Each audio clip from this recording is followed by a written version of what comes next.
22வது பாசுரத்துல இன்னைக்கு நம்ம இருக்கோம்.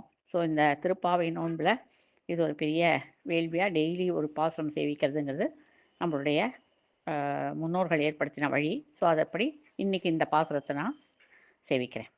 அங்கண்மா ஞாலத்தரசர் அபிமான பங்கமாய் வந்து நின் பள்ளிக்கட்டிற் கீழே சங்கம் இருப்பார் போல் வந்து தலை பெய்தோம்.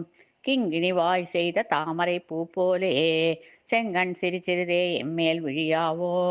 திங்களும் ஆதித்யனும் எழுந்தார் போல் அங்கண் இரண்டும் கொண்டு எங்கள் மேல் நோக்குதியேல் எங்கள் மேல் சாபம் இழிந்தேலோர் எம்பாவாய்.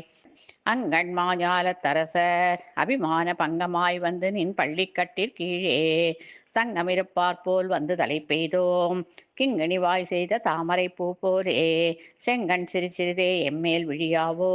திங்களும் ஆதித்யனும் எழுந்தார் போல் அங்கண் இரண்டும் கொண்டு எங்கள் மேல் நோக்குதியேல் எங்கள் மேல் சாபம் இழிந்தேலோர் எம்பாவாய்.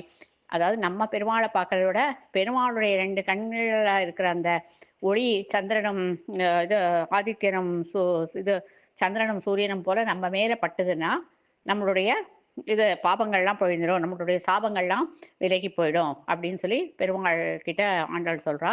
ஸோ அதனால நம்ம இந்த பாசுரத்தை பெருமாள்கிட்ட சேவிக்கும் போதே இதை கேட்கலாம். அங்கண் இரண்டும் கொண்டு எங்கள் மேல் நோக்குதியேல், எங்களை பார்த்தேன்னா எங்கள் மேல் சாபம் இழிந்தேலும் பாவா, எங்களுடைய சாபங்கள் பாவங்கள் எல்லாமே அழிந்து விடும் அப்படிங்கிறது இதோடைய ஐதீகம்.